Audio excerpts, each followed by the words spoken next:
میرے سامنے ایک کتاب ہے ڈاکٹر اسرار صاحب کی، اسلام کیا ہے، دین یا مذہب۔ اس کے چند پیج میں آپ کے سامنے پڑھنا چاہتا ہوں تاکہ آپ کو اندازہ ہو کہ ڈاکٹر اسرار نے کس شد و مت کے ساتھ اس بات پہ بار بار زور دیا ہے کہ دین پہ قائم ہو، مذہب پہ نہیں، دین پہ قائم ہو۔ ڈاکٹر صاحب کہتے ہیں الحمدللہ ہم اسلام کے نام لیوا ہیں اور اس سے وابستگی کو اپنے لیے سعادت سمجھتے ہیں۔ البتہ ہمیں سے اکثر لوگوں پر یہ واضح نہیں کہ اسلام کا مفہوم کیا ہے اور اسلام سے وابستگی کے تقاضے کیا ہیں۔ اس حوالے سے بنیادی اور اہم ترین بات یہ ہے کہ ہم پر واضح ہو کہ اسلام دین ہے یا مروجہ مفہوم میں مذہب۔ اس سوال کا جواب طے کرے گا اس ایک مسلمان سے عملی تقاضے کیا ہیں۔ دین کا مفہوم، لفظ دین بنا ہے دال یا اور نون سے، جس کے لغوی معنی ہیں بدلہ یعنی جزا اور سزا۔ مالک یوم الدین کہ اللہ سبحانہ تعالیٰ مالک ہے یوم الدین کا، اس دن کا مالک ہے جس دن جزا و سزا کا معاملہ ہوگا۔ اسی جزا و سزا کے بنیادی تصور سے عربی زبان میں لفظ دین کے مفہوم میں انتہائی وسعت پیدا ہوتی ہے۔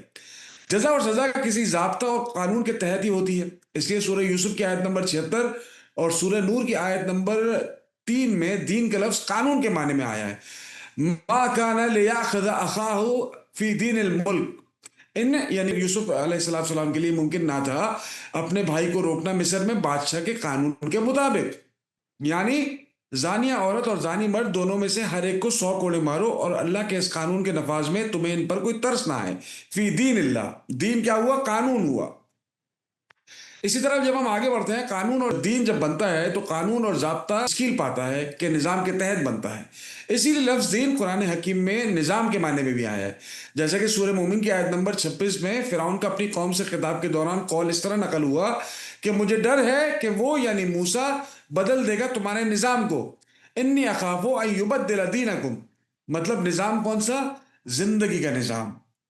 نظام وہ جو آپ وے آف لائف جسے آپ کہتے ہیں۔ اسی طرح سورہ انفال میں اللہ سبحانہ تعالیٰ کہتے ہیں ہو جائے نظام پوری طرح سے اللہ کے لیے، وَيَكُونُ الدِّينَ كُلَّهُ لِلَّهِ۔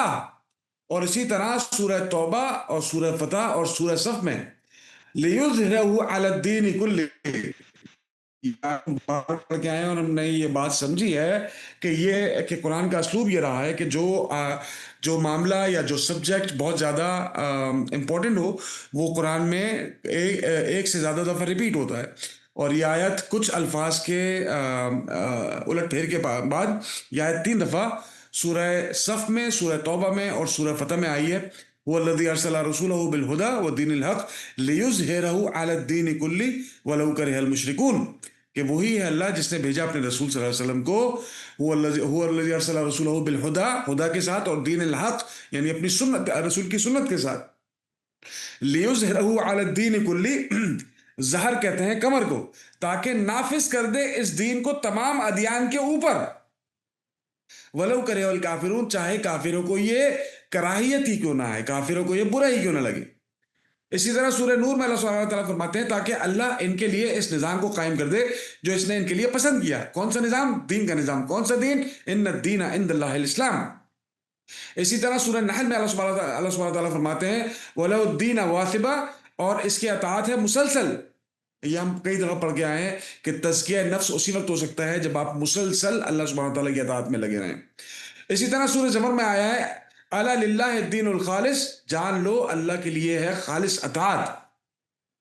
اور اسی طرح ایک اور جگہ فرماتے ہیں وما امروا الا ليعبدوا الله مخلصين له الدين حنفاء ويقيموا الصلاة ويؤتوا الزكاة وذلك دين القيمة، اور ان کو اس کے سوا کوئی حکم نہیں دیا گیا تھا کہ اللہ کی بندگی کریں، اپنی اطاعت کو اس کے لیے خالص کر کے بالکل یکسو ہو کر اور نماز قائم کریں اور زکوٰۃ دیں، یہی ہے بالکل سیدھا دین۔